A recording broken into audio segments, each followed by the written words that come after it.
Apa lagi ya, Mahmud MD. Saya sudah membuat channel Mahmud MD itu kadrun. Semakin lama semakin yakin saya, dia kadrun. Benar ya, itu Mahmud MD itu memang lagi pencitraan juga bisa sih. Dia mau masuk ke ini kan, mau masuk ke kabinet, mau jadi presiden kan, berambisi juga. Bisa. DKI ya, Jenderal Dudung ya, Jenderal Dudung. Itu baru ngomong namanya turunkan baliho, FPI langsung habis itu. Ya, jadi memang bisa diatasi sebenarnya. Nah, itu dia tuh, itu kan. Kalau diberaniin, ya, sebentar saya potong ya. Kalau diberaniin, habis mereka. Ya karena orang Kristennya di framing untuk takut dan katanya ajaran yang tampar pipi kiri kanan itu salah. Itu tafsirannya salah pendeta-pendeta itu ya.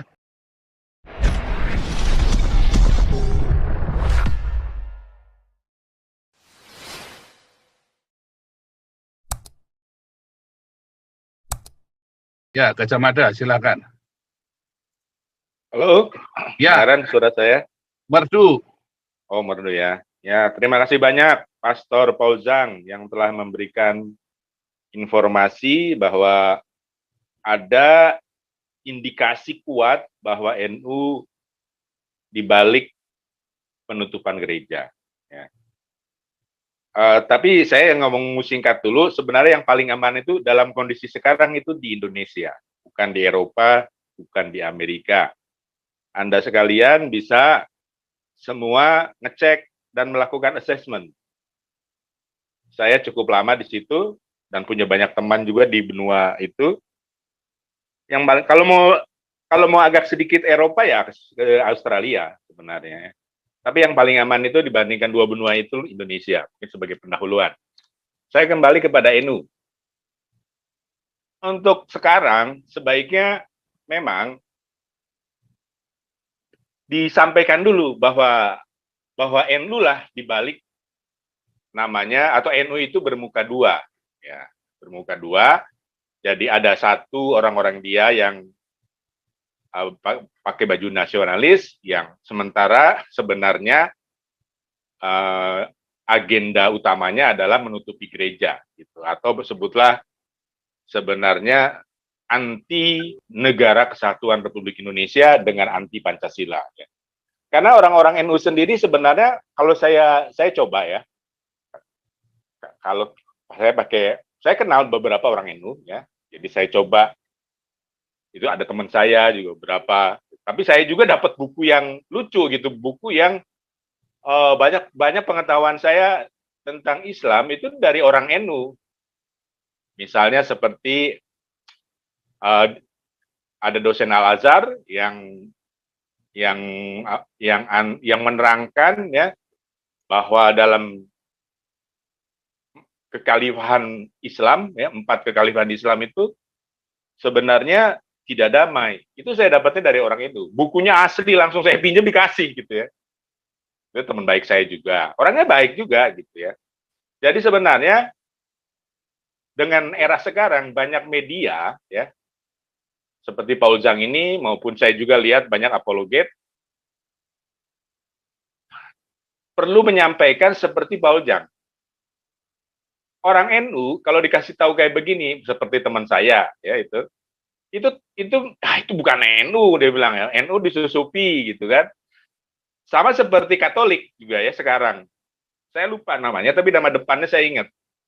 Dr. Taylor. Ya. Itu mengatakan bahwa Paus Benedict ke-16 ya, mengatakan bahwa sekarang gereja Katolik sedang disusupi antikris zamannya sekarang, itu sebelum meninggal 31 Desember. Apakah NU juga disusupi atau memang karena ajaran Islam itu sebenarnya begitu ya. Sementara orang yang sudah mulai sadar, ya kalau saya bilang sih misalnya ya, saya sebut nama aja supaya selalu dimonitor. Jaringan Islam liberal ya, Ustadz Ulil menurut saya tidak seperti itu. Ya. Saya juga banyak belajar dari dia awal-awalnya ya, mengenai bahwa dia mengkritisi ayat-ayat yang dianggap suci ternyata menjadi dasar teroris ISIS, teroris ISIS. Dan dia membawakannya secara akademis gitu. Bahwa ini terjadi di trigger dari Arab ya, di mana orang Muslim Arab kebingungan mana Islam yang benar. Apakah itu teroris ISIS? Apakah itu atau yang mana gitu. Jadi teroris ISIS itu yang begitu biadab menurut orang Muslim Arab, apakah itu Islami atau bukan? Karena kan mereka selalu membawa bahwa mereka ada dalilnya gitu. Nah, setelah diterangkan benar dalilnya ada ya gitu. Dan itu Ustadz Ulil menerangkan itu. Sekarang tidak banyak bicara, kelihatannya memang dibungkam oleh, jadi mereka tidak siap rupanya ya. Rupanya mereka tidak siap melakukan autokritik. Jadi kalau saja Ustadz Ulil dibiarkan bicara, setidaknya sampai sekarang saya masih percaya bahwa dia berkata jujur. Ya, artinya seperti Paul Jang juga kan mengkritik juga kita kekristenan juga ya sebagai agama kan. Nah, jadi kalau secara jangka panjang ya, bahwa Islam di Indonesia ya itu menurut saya minimal ya di dalam era sekarang ini keterbukaan dan era teknologi, dasarnya saya adalah Alvin Toffler yang sering disebut-sebut. Saya udah baca itu saya masih SMA. Dan bukan hanya baca, saya juga berdiskusi ya dengan teman baik, tapi dia seorang pensiunan gitu. Jadi saya kebetulan ada yang pas lah, karena dia membawakan Alvin Toffler. Saya itu udah baca, saya bilang. Jadi saya ngobrol lah tentang buku itu lama, itu bertahun-tahun saya ngomong. Jadi menurut buku Alvin Toffler, Islam minimal itu ustadz radikal, bahkan bisa saja agama Islam itu punah di Indonesia, akan punah. Jadi akan lebih baik lah buat saya.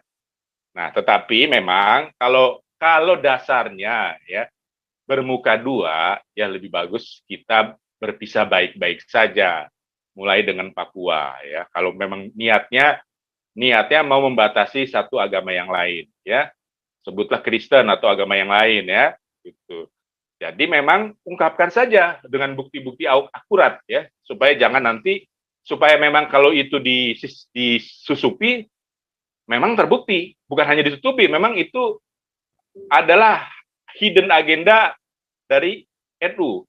Karena kalau secara umum ajaran Islam itu sebenarnya selalu bertolak belakang. Jadi maksudnya dualisme kalau yang saya ngomong ya. Kalau yang tadi saya ada sore-sore saya lihat ada channel yang mengatakan 101 kontradiktif dalam Islam. Sebenarnya memang ajaran Islam itu di samping namanya maksudnya dia radikal ya, atau ada 300 ayat ya, itu sebenarnya lalu kenapa mereka nggak sadar, itu karena Muslim terbiasa berpikir dualisme. Jadi dua hal yang saling bertentangan itu benar dua-duanya. Apakah jihad itu menutup gereja? Apakah jihad itu perang seperti teroris ISIS?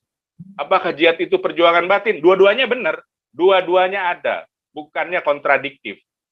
Nah, jadi kalau mereka bilang, kalau dikritik, oh itu masa kita kan bilang kan, yang nalar ini bilang, kok Muslim begitu sih nutupin gereja? Ya seperti tadi Pak Pastor Paul kan mengatakan.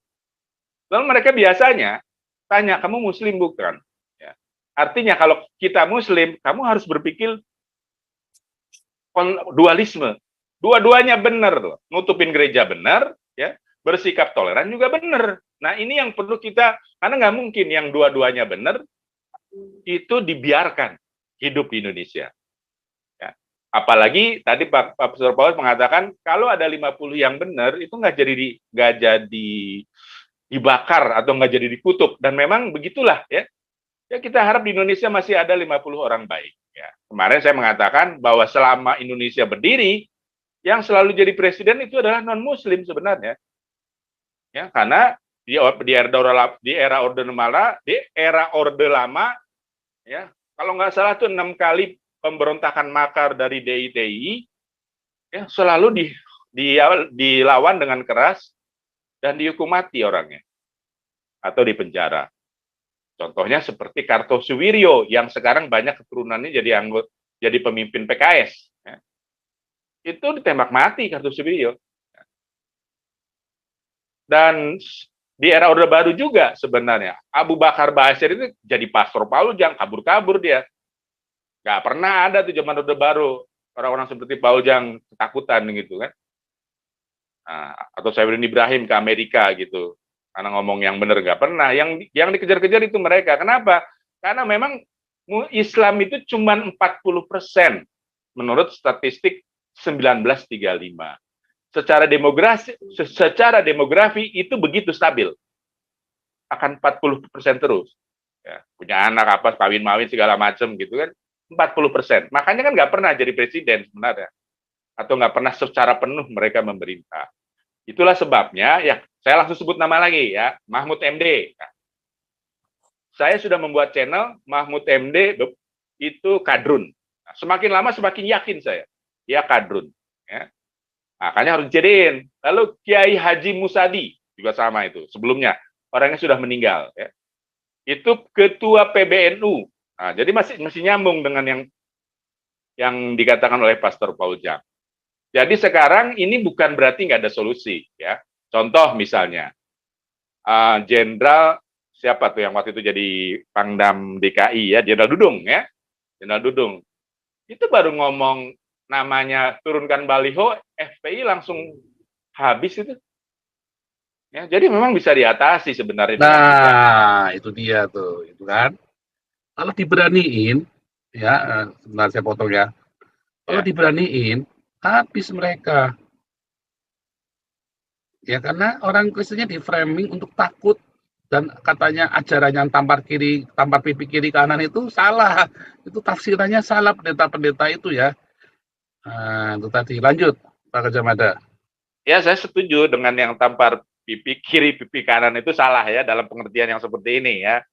Itu salah ya, setuju saya. Udah lama sih, ini lama banget, bukan pendapat saya juga sebenarnya. Saya membaca buku dari seorang Taiwan, dia Kristen ya. Dia bicara mengenai tampar kiri, tampar kasih pipi kanan. Tapi bukunya buku bisnis sebenarnya. Tapi kurang lebih sama seperti Paujang. Bukunya udah lama, mahasiswa juga saya bacanya ya. Gitu. Jadi benar juga. Tolong nanti kalau punya pendeta, tolong didiskusikan dengan pendetanya masing-masing ya. Itu benar ya. Tapi bukan berarti kita jadi berangasan gitu, enggak. Untuk kasus Indonesia ya, untuk kasus Indonesia itu sebenarnya seperti saya bilang tadi ya. Ya, kalau Jenderal Dudung pasti dihajar ya.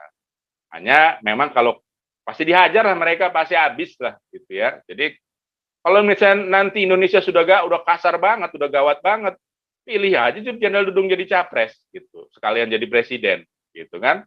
Kan sekarang kalau saya sih masih mendukung untuk pemilu ditunda ya dengan alasan tadi kemarin saya udah kasih tahu ya di channel ini juga ya. Nah, jadi kalau sekarang ini masih ada solusi sebenarnya ya. Tetapi kalau memang ya, jadi NU itu perlu dijelaskan ya, supaya dijawab juga oleh NU juga maksudnya. Dijelaskan bener nggak tuh yang di Kalimantan Utara itu ditarakan ya. Itu penutupannya sebenarnya oleh orang NU ya. Dan memang sebenarnya orang NU itu by nature, bukan by nature, organisasi awalnya itu sebenarnya radikal NU itu. Ya makanya FPI itu kan dibilang saya dari NU. Dari NU sebenarnya. Lalu yang namanya Wapres kita, ya Maruf Amin sebenarnya memberikan perintah khusus. Ini bukunya, videonya sampai saya download tuh biar nanti nggak dimatiin di YouTube. Jadi terkonfirmasi bahwa Habib Rizik itu mendapatkan perintah khusus dari Ketua MUI. Jadi orang NU yang ada di MUI ya, bahwa dia harus menghabisi Ahok. Itu perintah khusus, dipanggil Habib Riziknya. Nah sekarang Maruf Amin jadi wakil presiden ya. Terus Mahfud MD jadi Menko Polhukam. Keduanya tidak berteriak, tangkap Somad ya, yang mengancam kepala daerah masuk neraka kalau mengizinkan gereja dibangun. Ya. Dan Somad juga yang menuduh disalib ada jin kafir, melakukan penistaan agama. Itu saya ngelihat bahwa itu Mahfud MD membelanya, bersimpati lah kepada dia. Ya, makanya saya sekarang Mahfud MD sibuk di kasus Sambo, lalu Mahfud MD sibuk di kasus Bocil, anak ABG umur 15 tahun Agnes, saya nggak terlalu impresi ya. Tetapi kalau soal pajak itu memang saya kan sudah lama, sudah kaget juga sama NU, sama Menteri Keuangan Sri Mulyani. Boleh korup. Jadi yang dia lawan kan jangan bermewah-mewah. Ya, saya udah kritik tuh. Kalau pegawai negeri jangan menonjolkan kemewahan. Jadi seolah-olah mereka boleh korupsi. Ya. Jadi kalau korupsi jangan ditampilkan di media, itu kan nggak benar. Sudah lama rasio pajak Indonesia itu jauh daripada negara tetangga. Filipina, Vietnam, Thailand, Malaysia jauh sekali. Ya. Padahal nilai kita kan GDP-nya besar sekali sampai kita masuk G20. Sementara negara tetangga tidak masuk G20. Jadi kalau dikorupsi, ya dikorupsi misalnya ada konsultan pajak bekerja sama dengan pegawai pajak, itu pasti gede banget yang masuk kantong mereka. Ya, jadi makanya saya nggak heran kalau Sri Mulyani ngomong dia memberikan hadiah tahun kemarin bonus tahunan, ya dia katakan target pegawai pajak tercapai. Bukti tercapainya apa? Ya kita buat target lebih besar daripada tahun lalu. Kalau habis itu targetnya tercapai. Ya kita juga tahu kalau target seperti itu mah gampang dibuat. Tapi kalau harusnya kan kita ngelihat rasio pajak sesama negara ASEAN itu jauh banget ketinggalan. Nah, jadi sejak saat itulah saya mulai nggak percaya Sri Mulyani. Sejak saat itu. Sebelum-sebelumnya masih oke. Ya, artinya pegawai negeri sekarang ini boleh korupsi asal tidak disampaikan tidak terlihat oleh media. Ya, itu bahaya ya. Nah, jadi kembali lagi ke mengenai KKB Papua, ya kalau memang Indonesia seperti ini ya, sebenarnya Mahfud MD jelas sekali dia mendukung Somad, ya mendingan biarkan saja KKB Papua merdeka. Ngapain juga mereka disuruh masuk KKB Papua gabung dengan di dalam masuk negara kesatuan Indonesia, setelah itu mereka didiskriminasi, ya, didiskriminasi dengan undang-undang penistaan agama, kan nggak tepat, ya. Terus juga kalau NKRI harus pecah, ya sebaiknya ya pecah baik-baik saja. Kalau kalian memang niatnya memang mau mendiskriminasi juga. Dan setahu saya sebenarnya Aceh juga bakal ingin memerdekakan diri, ya, bukan hanya simpati dari non Muslim terhadap KKB Papua, ya. Jadi saya meyakini lah, ya, Indonesia itu dari dulu, jadi berdasarkan sensus 1935, Muslim itu hanya 40%. Kalaupun ada sekarang Muslim, itu hanya mereka mau menggunakan yang jadi presiden, maksudnya, ya itu mereka Muslim KTP sebenarnya. Nah, jadi kita perlu berbicara terus di media, ya, supaya nanti tersaring, ya. Jadi kalau memang itu penyusup di NU, ya, sama seperti di gereja Katolik yang menuduh itu Paus Benedict ke-16, ya supaya terlihat, ya, dengan media-media ini supaya terlihat bahwa ada penyusup itu baik di NU maupun di dalam negara kesatuan RI. Saya udah sebut nama tuh, Mahfud MD itu, ya. Kalau Kiai Haji Musadi kan udah meninggal kan, tetapi kan Kiai Haji Hasyim Musyadi ini kan pernah jadi ketua PBNU. Nah, jadi perlu disampaikan karena setahu saya, ya, saya berinteraksi langsung dengan orang NU, baik-baik kok mereka. Ya, mereka malah nggak nyaman, ya. Kalau nggak nyaman kalau kita jadi NU itu seperti yang Paul Zhang katakan, nggak nyaman mereka. Nah, jadi disampaikan saja, ya, artinya bahwa yang disampaikan Paul Zhang itu adalah senjata sebenarnya, tembakan peluru mortir sebenarnya. Artinya biar nanti kelihatan tuh mana tuh NU yang memang suka nutupin gereja dan mendukung orang yang nutupin gereja, gitu kan. Kalau saya bilang itu Mahfud MD, gitu kan. Jadi harus membuktikan itu, harus teriak, tangkap Somad, gitu. Dia harus teriak, kan nggak teriak-teriak dia. Karena dia nggak teriak-teriak, itu indikasi kuat Mahfud MD menjadi kadrun juga sebenarnya. Sama seperti Sri Mulyani tadi, begitu dia memberi kado bonus di akhir tahun dengan hanya membuat target kepada Dirjen Pajak dibandingkan dengan tahun lalu, bukan rasio pajak, udah pasti itu. Indikasinya kuat sekali. Ya, memang banyak korupsi. Oke, itu saja Pak Ujang. Terima kasih. Benar ya, itu Mahfud MD itu memang lagi pencitraan juga bisa sih. Dia mau masuk ke ini kan, mau masuk ke kabinet, mau jadi presiden kan. Berambisi juga. Bisa jadi ya, walaupun kelihatannya kok kecil ya. Ya, Supriyadi.